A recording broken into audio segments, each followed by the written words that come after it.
Vamos tentar desenhar um pouco da seleção brasileira, né? Na semana que vem, no dia 10, já na quinta-feira, a gente vai ter esse jogo do Brasil, aí contra a equipe do Chile, né? E depois no dia 15 contra o Peru. E aí vamos tentar desenhar um pouco da seleção brasileira, né? Com essa lista de convocados aqui do Dorival. O Alisson, Bento e Ederson são os goleiros. Laterais, Danilo, Wanderson, Abner e Guilherme Arana. Zagueiros, Bremer, Éder Militão, Gabriel Magalhães e Marquinhos.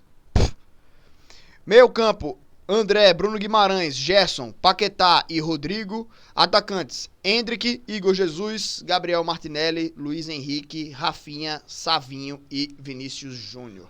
Velho, um cara que eu critico bastante na seleção brasileira é o Rafinha.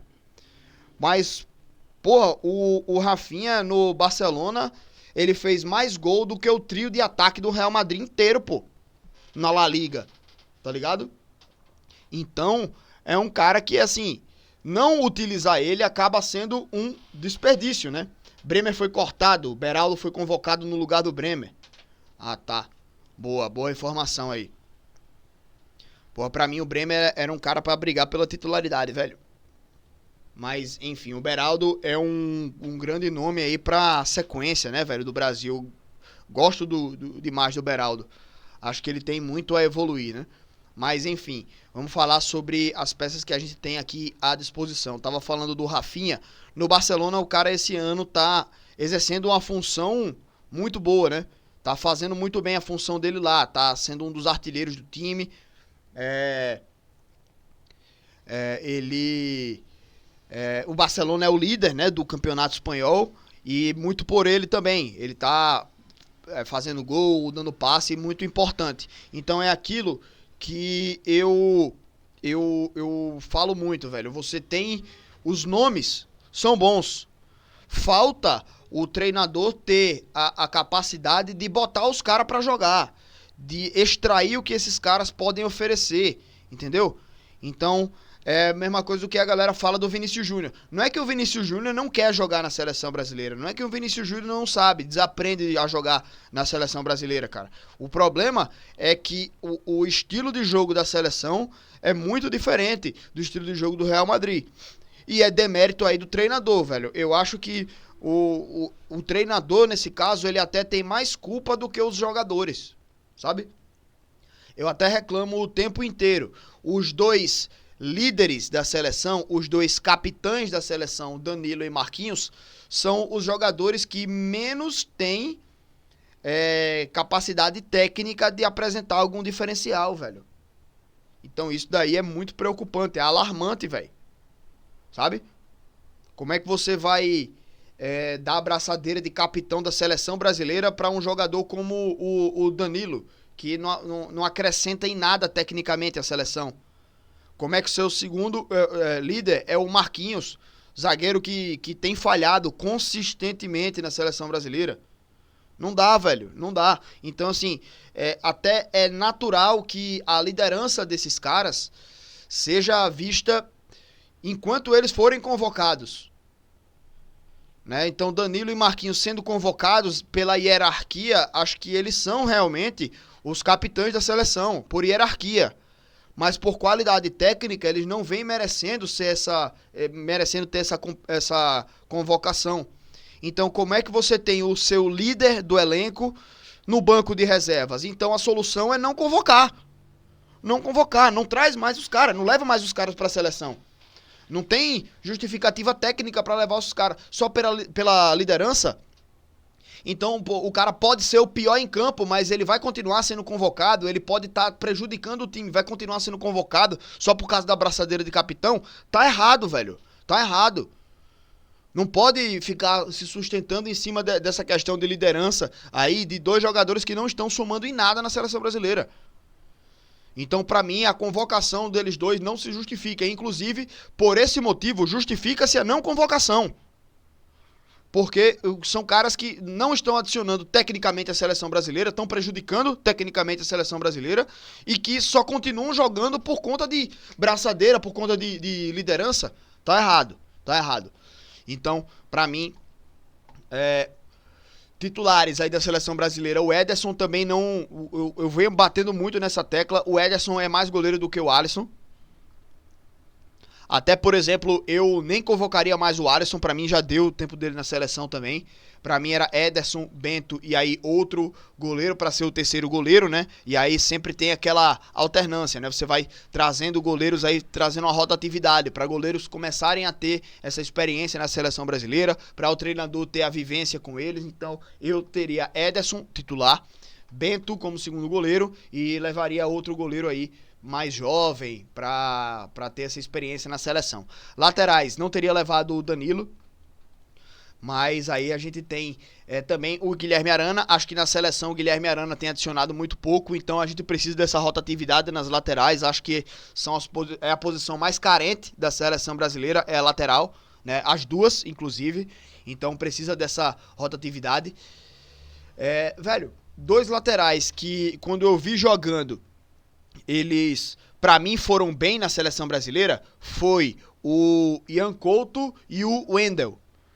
Dois caras que eu vi bem e que eu acho que mereciam mais espaço na seleção, né? E nem na convocação estão. Não sei se eles estão machucados. Cadê? Ian Couto. Ver se tem alguma notícia dele aqui. É cortado da seleção, né? Em agosto isso aqui. Ele foi cortado faz tempo, né? Atualmente joga no Borussia Dortmund. Tá. Mas ele foi cortado em agosto, né? Bom dia, Genivaldo. Tamo junto. Obrigado pela presença. Então ele foi cortado aí, né? Mas aqui não fala sobre a lesão, né? E o Wendel, lateral. Cadê? O Wendel.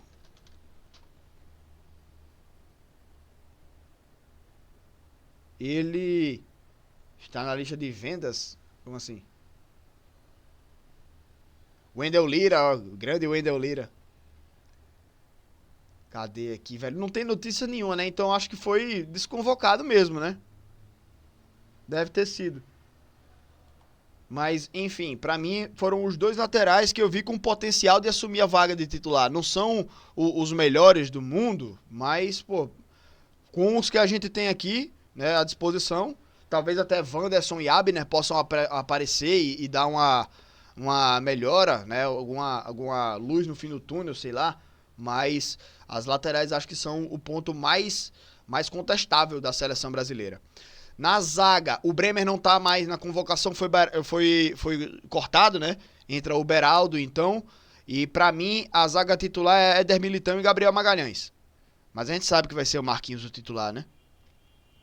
Éder Militão e Gabriel Magalhães, pra mim, são os dois titulares. Meio campo, André, Bruno Guimarães, Gerson, Paquetá e Rodrigo. Porra, o Gerson.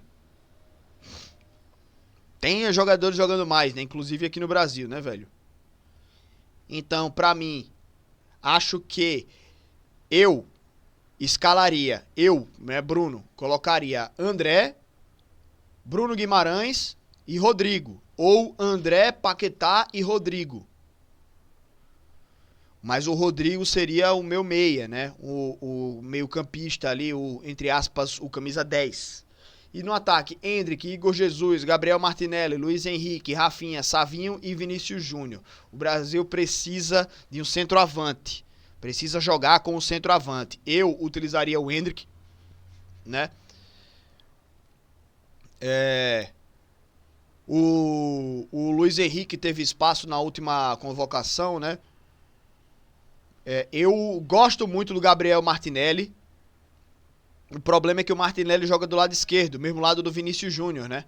E do lado direito tem Rafinha e Savinho, pra variar na posição. Eu utilizaria o Savinho pra dar vaga, pra ele dar espaço pra ele. O Rafinha já jogou muito aí na seleção e não vem rendendo muito também.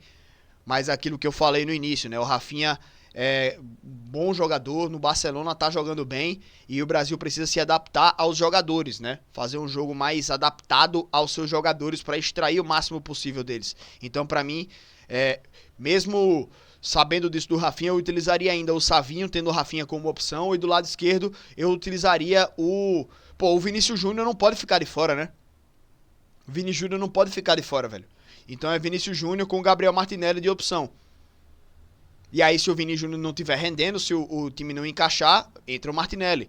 Pra dar oportunidade também. Até tentar, sei lá, colocar um 4-4-2, né? Sair desse 4-2-3-1, em que joga com um jogador apenas centralizado, dois abertos e um centroavante. Jogar no 4-4-2, como o Real Madrid jogava muito na temporada passada. Colocar Vinícius Júnior e o Rodrigo lá mais centralizados lá dentro da área. Aberto de um lado o Rafinha e do outro o Martinelli. Ou o Martinelli e o Savinho, por exemplo, né? Então, pode ser uma das opções aí para a seleção brasileira também. Tentar variar, tentar alguma mudança. Porque do jeito que tá dando tudo errado, né?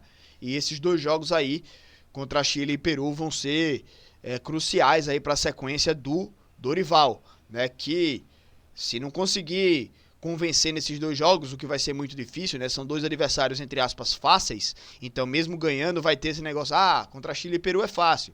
Mas, se mesmo contra eles não fizer boas partidas, acho que é azeda pro Dorival, hein? Mas, enfim, o Brasil tem potenciais, tem bons jogadores, mas precisa saber extrair deles, né? O suficiente.